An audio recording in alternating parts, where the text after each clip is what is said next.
سپر بر تیر شیطان لعین است، اجابت بهترین یار و قرین است. مشو یک لحظه غافل خواهر من، که چشم خائنان اندر کمین است. نگر در سوره های نور و احزاب، که حکم خالق یزدان چنین است. زنی خوشبخت می گردد که راهش مسیر امهات المؤمنین است. سپر بر تیر شیطان لعین است، اجابت بهترین یار و قرین است. مشو یک لحظه غافل خواهر من، که چشم خائنان اندر کمین است. زنانی را که احمد یار آنها در این دنیا و در روز یقین است. زنان پاک و با تقوای عالم، گواه طهرشان نور مبین است. سپر بر تیر شیطان لعین است، اجابت بهترین یار و قرین است.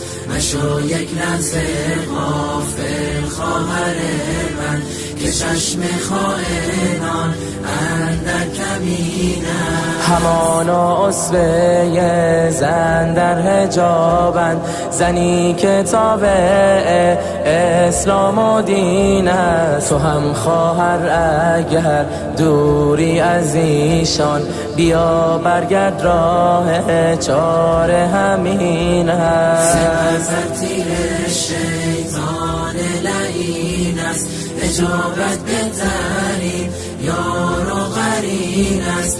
مشو یک لحظه غافل خواهر من، که چشم خائنان اندر کمین است. اسیر ظاهر و رنگ و هوایی، گمان کردی که خوشبختی همین است.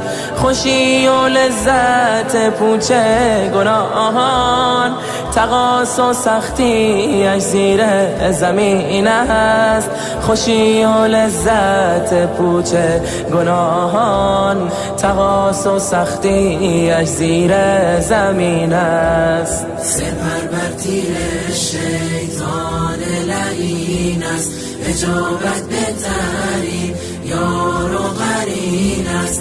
مشو یک لحظه غافل خواهر من، که چشم خائنان اندر کمین است. بترس از گام کج در راه شیطان، بسی آزاده در دامش سجین است. بیا برگرد خواهر سوی قرآن، که راه جنت خلد و برین است. سپر بر تیر شیطان لعین است، اجابت بهترین یار و قرین است.